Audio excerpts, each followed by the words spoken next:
శ్రీ గురుభ్యో నమ. గురుర్బ్రహ్మ గురుర్విష్ణు గురుర్దేవో మహేశ్వర గురు సాక్షాత్ పరం బ్రహ్మ తస్మై శ్రీ గురవే నమ. అస్మద్గురుచరణ పాదార విందాభ్యాం నమ. నిన్నటి మన మహాభారత ప్రస్థానంలో మనము ఆ లోమసుడి ద్వారా అనేకములైనటువంటి కథలన్నీ వింటూ ఆయన ధర్మరాజు తన సోదరులతో కలిసి ఆ తీర్థయాత్రలన్నీ కూడా చేస్తున్నాడు. అటువంటి సమయంలో ఆ సగరుడి యొక్క వృత్తాంతాన్ని, అగస్త్యుని యొక్క వృత్తాంతం చెబుతూ మార్గమధ్యంలో సగరుడి యొక్క వృత్తాంతాన్ని కూడా చెప్పాడు. ఆ సగరుడి అశ్వమేధ యాగం చేస్తూ అశ్వాన్ని వదిలినటువంటి వాడయ్యాడు.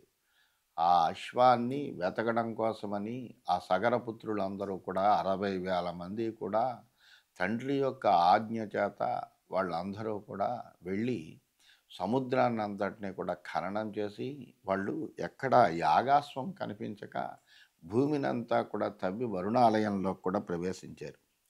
ప్రవేశించినప్పటికీ వాళ్ళకి అశ్వం యొక్క జాడ కనిపించలేదు. దాంతో చింతాక్రాంతులై వాళ్ళు ఇంకా అట్లాగే దాన్ని ఈ అశ్వము కనిపించట్లేదనేటువంటి కోపంతో వాళ్ళు తత పూర్వోత్తరే దేశే సముద్రస్య మహీపతే విదార్య పాతాళమధ సంక్రుద్ధా సగరాత్మజా అపశ్యంత హయం తత్ర విచరంతం మహీతలే కపిలంచ మహాత్మానం తేజోరాశిమనుత్తమం తేజసా దీప్యమానంతు జ్వాలాభిరివ పావకం. ఆ సగర కుమారులందరూ కూడా కోపించినటువంటి వాళ్ళయ్యి ఆ సముద్రానికి ఈశాన్య దేశ ప్రదేశంలో ఆ భూమినంతా కూడా చీల్చేశారట. చీల్చి వాళ్ళు పాతాళ లోకానికి చేరారు. అక్కడ పాతాళలోకంలోకి ప్రవేశించగానే అక్కడ తిరుగుతున్నటువంటి అశ్వాన్ని చూశారు. వాళ్ళు చూసేటప్పటికీ వాళ్ళకి ఆనందం కలిగింది. అక్కడే ఆ అశ్వానికి సమీపంలోనే గొప్ప తేజస్సుతో ప్రకాశిస్తూ గొప్ప కాంతితోటి అగ్ని జ్వాలల్లా మండలాకృతమైనటువంటి తేజోరాశి మధ్యలో ప్రకాశించేటువంటి కపిల మహర్షిని కూడా చూశారు వాళ్ళు. తేతం దృష్ట్వా హయం రాజన్ సంప్రహృష్టతనూరుహాః అనాదృత్య మహాత్మానం కపిలం కాలచోదితాః సంక్రుద్ధాః సంప్రధావంత అశ్వగ్రహణకాంక్షిణః తతః క్రుద్ధో మహారాజా కపిలో మునిసత్తమః. వెంటనే వాళ్ళకి ఏంటంటే ఈ అశ్వం కనిపించేటప్పటికి మిక్కిలి ఆనందం కలిగింది. వాళ్ళందరికీ కూడా ఆ గుర్రాన్ని చూశారు. చూసినటువంటి వాళ్ళై సంతోషంతో పొంగిపోయారు. దాంతో అక్కడ ఉండేటువంటి కపిల మహర్షి అంటే సాక్షాత్తుగా నారాయణుడి యొక్క అవతారమే. అటువంటి మహానుభావుడైనటువంటి తేజో రాశిలో వెలుగొందుతున్నటువంటి ఆ కపిల మహర్షిని చూసి కూడా లెక్క చేయకుండా కోపించి గుర్రాన్ని పట్టుకోవాలనే ఉద్దేశంతో వీళ్ళందరూ కూడా పరుగులు తీశారు. దాంతో వీళ్ళ యొక్క ఆ ధాష్టీకాన్ని చూసి కపిల మహర్షికి చాలా కోపం వచ్చింది. వచ్చినటువంటి వాడై కోపంతో వాసుదేవేతి యం ప్రాహు కపిలం మునిపుంగవం సచక్షుర్వికృతం కృత్వా తేజస్తేషు సముత్సృజన్ దదాహ సుమహాతేజాః మందబుద్ధీన్ ససాగరాన్. వాసుదేవుడు అని ఎంతమందో ఆ వాసుదేవుడుగా కీర్తించబడేటువంటి వాడు ఆ కపిల మహర్షి. ఆ భగవంతుడైనటువంటి నారాయణుడి యొక్క అవతారము. అటువంటి ఆ కపిల మహర్షి తను ఇలాగ తన్ని లెక్క చేయకుండా దాష్టీకంగా ఇష్టం వచ్చినట్టుగా ఆశ్రమంలో అటు ఇటు పరిగెట్టేస్తూ అక్కడ ఉండేటువంటి ఆ గుర్రం మీదే దృష్టి పెట్టుకుని ఏమీ కన్ను మిన్ను కానరాకుండా తిరుగాడుచున్నటువంటి 60,000 మంది సగరపుత్రుల్ని చూశాడు. వాళ్ళందరి మీద క్రోధావేశుడయ్యాడు.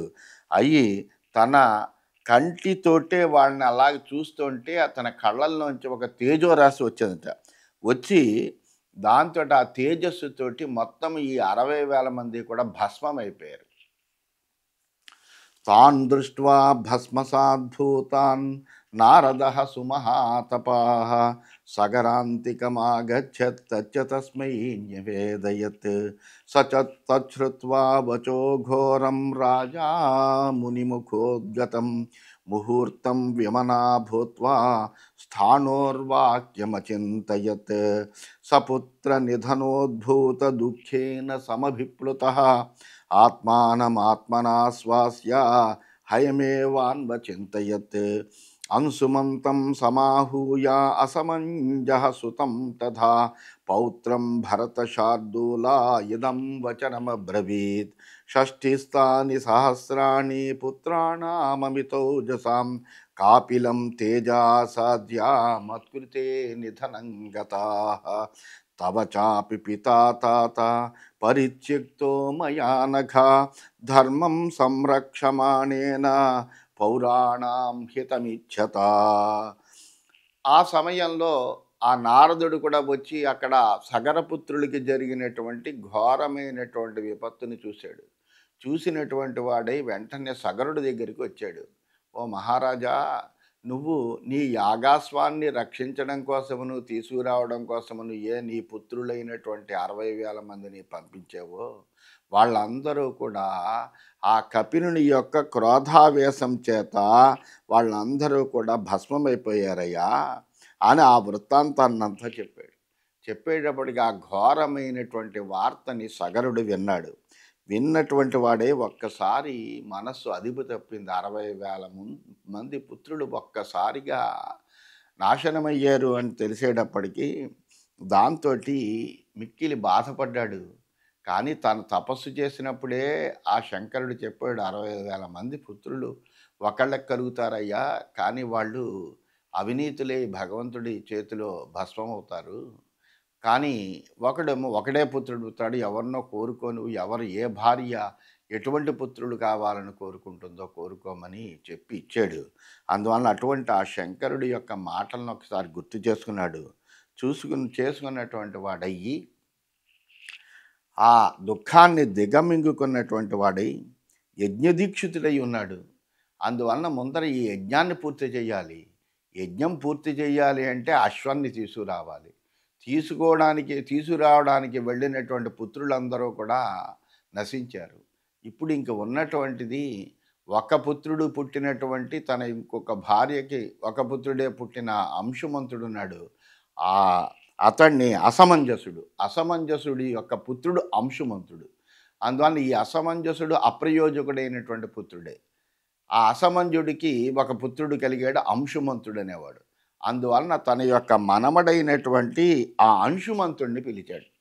పిలిచి అతడితో ఇలా అన్నాడు, నా కొరకు నా పుత్రులందరూ కూడా కపిలుని యొక్క తేజస్సుతో బూడిదయ్యారయ్యా. అందువలన ఈ అందరి ప్రజలందరినీ రక్షించడం కోసం ధర్మాన్ని రక్షించేటువంటి నేను నీ తండ్రిని కూడా విడిచిపెట్టాను. ఎందుకంటే ఈ అసమంజుణ్ణి రాజ్య బహిష్కారం చేయించాడు సగరుడే. అతడు చేసేటువంటి అవినీతి పనులు సహించలేక అతన్ని రాజ్యం నుంచి బహిష్కరింపజేశాడు. అందువలన ఆ పుత్రుడు దగ్గర లేడు. ఈ 60,000 మంది పుత్రులు నాశనమయ్యారు. అయితే అదృష్టవశాత్తు ఆ అసమంజుడికి ఇంకో పుత్రుడు ఉన్నాడు, అంశుమంతుడు మనమడు ఉన్నాడు. అందుకని ఆ మనమడిని వాడు యోగ్యుడైనటువంటి వాడు, అందుకని వాడిని పిలిచి చెప్పాడు. చెప్పేటప్పటికీ అప్పుడు వెంటనే నిన్ను ఈ తండ్రిని కూడా విడిచిపెట్టాను అనే వార్త చెప్పాడు అని లోమసుడు ఎప్పుడైతే చెప్పాడో యుధిష్ఠిరుడు వెంటనే చాలా శ్రద్ధగా వింటున్నటువంటి యుధిష్ఠిరుడు ప్రశ్న అడిగాడు. కిమర్థం రాజశార్దూలః సగరః పుత్రమాత్మజం త్యక్తవాన్ దుశ్చజం వీరా తన్మే బ్రూహి తపోధన. మహానుభావ, ఈ అసమంజుణ్ణి తన తండ్రే రాజ్యం నుంచి బహిష్కరించాడు, వదిలిపెట్టాడు అని చెబుతున్నావు నువ్వు. అందువలన అల్లా సగరుడు తన పుత్రుణ్ణి అంత విడిచిపెట్టేయడానికి గల కారణం ఏమిటి, ఎందుకు ఇదంతా జరిగింది, ఆ విషయాలు కూడా నాకు సవిస్తరంగా తెలియజేయవలసింది అని అడిగాడు లోమసుడిని. అడిగితే అప్పుడు లోమసుడు చెబుతున్నాడు, అసమంజా ఇతి ఖ్యాతః సగరస్య సుతో హ్యభూత్ యం శైబ్యా జనయామాస పౌరాణాం సహిదారకాన్ క్రీడత సహసా సాధ్య తత్ర తత్ర మహీపతే గలేషు క్రోశతో గృహ్య నద్యాం చిక్షేప దుర్బలాన్ తతః పౌరాః సమాజగ్ముః భయశోక పరిప్లుతాః సగరం చాభ్యభాషంత సర్వే ప్రాంజలయస్థితాః త్వం నస్త్రాతా మహారాజా పరచక్రాదిభిర్భయాత్. ఆ లోమసుడు చెబుతున్నాడు, ఈ శైబ్య వలన సగరుడికి అసమంజసుడు అనేటువంటి పుత్రుడు పుట్టాడు. అతడు ఏం చేస్తున్నాడంటే చిన్నతనం నుంచి కూడా చాలా అల్లరివాడు. అల్లరంటే అది కూడా క్రూరమైనటువంటి అల్లరి చేసేవాడు. ఈ పౌరుల యొక్క పిల్లలందరినీ తీసుకెళ్ళి ఆటల్లో వాళ్ళతోటి ఆటలాడుతూ వాళ్ళని పట్టుకుని కుర్రవాళ్ళని మెడలు ఇలా గట్టిగా పట్టుకుని నదిలోకి విసిరేస్తూ ఉండేవాడు ఆ పిల్లల్ని. ఈ పౌరులందరూ దాంతో భయంతో శోకంతో మునిగిపోయి ఒకసారి సగరుడి దగ్గరికి వచ్చారు. మహాప్రభు, మీరు మమ్మల్ని అందరినీ రక్షించేటువంటి మహారాజు, మరి మీ పుత్రుడు కూడా మమ్మల్ని రక్షించాలి, అటువంటి వాడు మా పిల్లలందరినీ కూడా ఇట్లా చేస్తున్నాడు, అందువలన మీరే రక్షించాలి అని ఆయనతోటి కాళ్ళ మీద పడి వాళ్ళందరూ కూడా ప్రార్థించారు. ఎందుకంటే ఇతరుల నుంచి రక్షించవలసినటువంటి మీరే, మీ వలనే ఇటువంటి అరక్షణ జరుగుతుంటే ఇంక మేము ఏం చేయము అని ఆయనతో వేడుకున్నారు. దాంతో అసమంజో భయాత్ ఘోరాత్ తతో నస్త్రాతుమర్హసి పౌరాణం వచనం శ్రుత్వా ఘోరం నృపతి సత్తమః ముహూర్తం వ్యమనా భూత్వా సచివానిదమబ్రవీత్ అసమంజాః పురాదజ్యా సుతో మే విప్రవాస్యతాం. ఈ అసమంజుడి వలన కలిగినటువంటి ఘోరమైనటువంటి భయం నుండి మీరే మమ్మల్ని రక్షించాలి అని పౌరులందరూ కూడా ముక్తకంఠంతో చెప్పినటువంటి ఆ మాటల్ని విన్నటువంటి సగరుడి యొక్క హృదయం మండిపోయింది. దాంతో కొద్దిసేపు ఏంటి తన పుత్రుడు ఇంత ప్రజారంజకంగా రాజ్యం చేసేటువంటి నాకు ఇటువంటి పుత్రుడు పుట్టాడేమిటి అని కొద్దిసేపు ఖిన్నుడై బాధపడినప్పటికీ కూడా తర్వాత వెంటనే మంత్రుల్ని పిలిపించి ఈ విధంగా ఆదేశించాడు, ఈ నగరం నుండి నా పుత్రుడైనటువంటి అసమంజసుడిని వెళ్ళగొట్టండి. యది ఓ మత్ప్రియం కార్యం ఏతచ్చీఘ్రం విధేయతాం ఏవముక్తా నరేంద్రేణ సచివాస్తే నరాధిప యథోక్తం త్వరితాశ్చక్రుః యథా ఆజ్ఞాపితవాన్ నృపః ఏతత్తే సర్వమాఖ్యాతం యథా పుత్రో మహాత్మనా పౌరాణాం హితకామేన సగరేణ వివాసితః అంశుమాస్తు మహేశ్వాసః యదుక్తః సగరేణ హి తత్తే సర్వం ప్రవక్ష్యామి కీర్త్యమానం నిబోధమే. మీరు కనుక నా ఆసనాన్ని, నా యొక్క శాసనాన్ని పరిపాలించేటువంటి వాళ్ళే అయితే, నేను ఈ ఆసనం మీద మహారాజుగా అందరి చేత కూడా కీర్తింపబడాలనే కనుక మీరు అనుకుంటే కనుక, మీరందరూ కూడా నా యొక్క హితాన్ని కోరేటువంటి వాళ్ళైతే కనుక ఈ పనిని వెంటనే ఆచరించండి. నా కొడుకుని చూడకండి, వాడిని రాజ్యం నుంచి బయటికి వెళ్ళగొట్టండి అని చెప్పాడు. ఆ రాజు మాటలు విన్నటువంటి మంత్రులందరూ కూడా రాజు యొక్క ఆజ్ఞను అనుసరించినటువంటి వాళ్ళై దాన్ని ఆచరించారు. పౌరుల యొక్క హితం కోరినటువంటి సగరుడు పుత్రుణ్ణి తన రాజ్యం నుంచే వెళ్ళగొట్టాడు. ఆ సమయాన్న ఆ సగరుడు అంశుమంతునితోటి అన్నటువంటి పలుకులు వినిపిస్తాను వినవయ్యా అని లోమసుడు చెబుతున్నాడు. ఇలాగా నీ తండ్రిని నేను ఇలా వెళ్ళగొట్టవలసి వచ్చింది అని అంశుమంతుడితో చెబుతున్నాడు. పితుశ్చ తేహం త్యాగేన పుత్రాణం నిధనేన చ అలాభేన తథా స్వస్య పరితప్యామి పుత్రక. ఆ సగరుడు చెబుతున్నాడు, నీ జనకుని యొక్క త్యాగం చేతను, అలాగే అంటే నీ తండ్రిని నేను వెళ్ళగొట్టాను, ఆ వెళ్ళగొట్టినటువంటి బాధ నా మనసులో ఉంది. ఇప్పుడు 60,000 మంది నా పుత్రులందరూ కూడా కపిలుని యొక్క తేజస్సు చేత బూడిద చేయబడ్డారు, అందువలన ఆ పిల్లలందరూ కూడా చనిపోయారనేటువంటి బాధ నాలో ఉన్నది. అందువలన ఇతర కుమారుల యొక్క మరణం చేతను, అలాగే నేను యజ్ఞ దీక్షితుడినై ఉన్నాను, ఏ పని చేయడానికి వీలు లేనటువంటి పరిస్థితి, యజ్ఞం పూర్తి చేయాలి, ఈ అశ్వం లభించట్లేదు, అందువలన ఆ అశ్వం లభించకపోవడం చేత నేను చాలా బాధపడుతున్నానయ్యా. తస్మాత్ దుఃఖాభిసంతప్తం యజ్ఞ విఘ్నాచ్చ మోహితం హయస్య ఆనయనాత్ పౌత్ర నరకాన్మాం సముద్ధరా. అందువలన ఓ అంశుమంతా, నువ్వు యజ్ఞ విఘ్నంచే వివేకం కోల్పోయి దుఃఖాన్ని అనుభవిస్తున్నటువంటి నాకు ఆ అశ్వాన్ని తీసుకొచ్చి ఇచ్చి నాకు నరకలోక గతి లేకుండా చేయవయ్యా అని తన యొక్క మనముడైనటువంటి అంశుమంతుణ్ణి ప్రార్థించాడు. అంశుమానేన ఏవముక్తస్తు సగరేణ మహాత్మన జగామ దుఃఖాత్తం దేశం ఎత్ర వై దారితామహి. ఆ అంశుమంతుడు సగరుడు చెప్పినటువంటి అన్ని మాటల్ని కూడా చాలా శ్రద్ధగా విన్నాడు. చాలా బుద్ధిమంతుడైనటువంటి వాడు. అందువల్ల దుఃఖంతో అందులో తన యొక్క పినతండ్రులైనటువంటి 60,000 మంది చనిపోయారు అనేటువంటి విషయం తెలిసి అతనికి కూడా దుఃఖం వచ్చింది.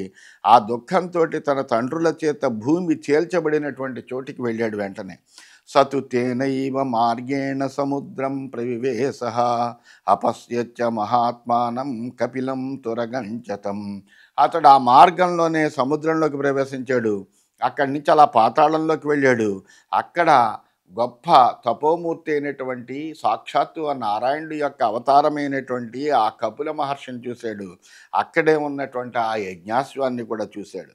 సదృష్ట్వా తేజసో రాశిం పురాణం ఋషి సత్తమం ప్రణమ్య శిరసా భూమౌ కార్యమస్మై న్యవేదయత్. వెంటనే ఆ తేజోరాశి అయినటువంటి సాక్షాత్తు భగవతావతారమైనటువంటి మునిశ్రేష్ఠుడైనటువంటి ఎప్పుడో ప్రాచీన కాలం నాటి ఋషి అయినటువంటి ఆ కపిలుణ్ణి చూశాడు. చూసి వెంటనే ఆయనకి సాష్టాంగ నమస్కారం చేశాడు. చేసి తాను వచ్చినటువంటి పనిని వినయంగా ఆయనకి తెలియజేశాడు. తత ప్రీతో మహారాజా కపిలో అంశుమతో అభవత్ ఉవాచ చైనం ధర్మాత్మా వరదోస్మీతి భారత. దాంతో ప్రీతి చెందాడు కపిల మహర్షి. ఆ కపిల మహర్షి చాలా ప్రసన్నుడైనటువంటి వాడై, నీ యొక్క భక్తికి నేను మెచ్చానయ్యా, నేను నీకు వరం ఇవ్వాలని అనుకుంటున్నాను, అందువలన నువ్వు కోరుకో అన్నాడు. సవవ్రే తురగం తత్ర ప్రథమం యజ్ఞ కారణాత్ ద్వితీయం నరకం వవ్రే పితॄణాం పావనేచ్ఛయా. ద్వితీయం వరకం వవ్రే పితॄణాం పావనేచ్ఛయా. అప్పుడు అతడు 2 వరాలను కోరుకున్నాడు. మొదటి వరంగా ఏం చేశాడంటే యజ్ఞ సమాప్తి కోసము తన తాతగారు చేస్తున్నటువంటి యజ్ఞము సమాప్తి చెందాలి. అందువలన ఆ యజ్ఞము పూర్తి చేయడం కోసమని ముందుగా ఆ అశ్వాన్ని ఇమ్మని ప్రార్థించాడు.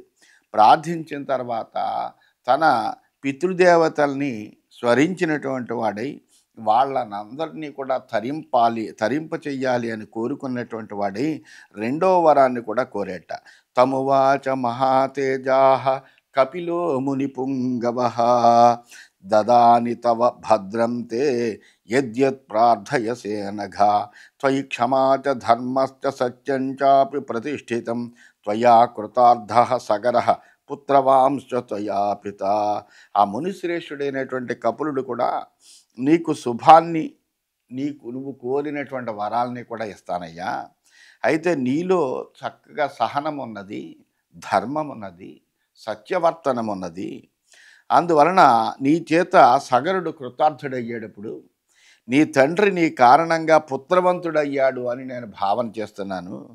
తవ చైవ ప్రభావేణ స్వర్గం యాస్యంతి సాగరాః శలభత్వం గతాహ్యేతే మమ క్రోధ హుతాశనే పౌత్రశ్చ తే త్రిపదగాం త్రిదివాత్ ఆనయిష్యతి పావనార్థం సాగరాణాం తోషయిత్వా మహేశ్వరం.